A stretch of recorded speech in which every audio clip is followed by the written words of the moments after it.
So we're doing squats and a dumbbell high pull today. So it's a strength day, so you're taking a little time, at least a minute in between sets and between exercises.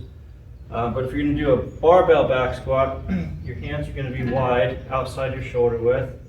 You're going to duck under it, get the bar on the top of your shoulders, kind of pull your shoulder blades together so you kind of create a shelf.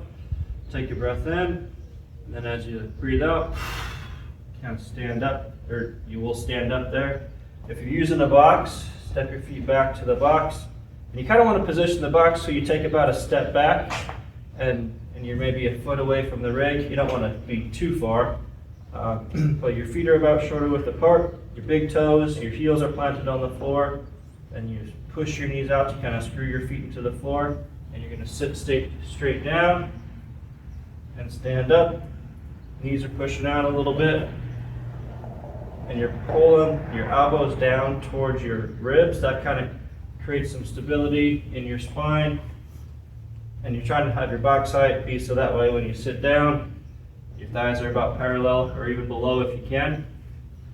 All right, and then when you're done, or I guess if for your breath, you want to take your breath in at the top, you're holding it, and then as you stand up, you breathe out. So you want to think like you're in chest deep water. So you take your breath in, you sink below the water, and then as your head gets above the water, about there, you're breathing out.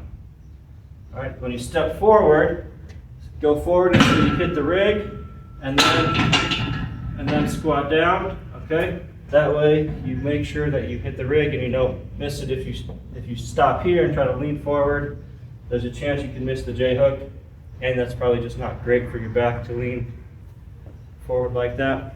And then for the dumbbell high pull, you have a dumbbell here. You start at your waist, and you bring your elbow up as high as you can, like you're zipping up your coat, and that's as high as you go.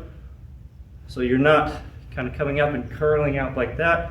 It's just as far as your elbow goes, that's as high as you go. And you'll do that 8 times on the right, 8 times on the left.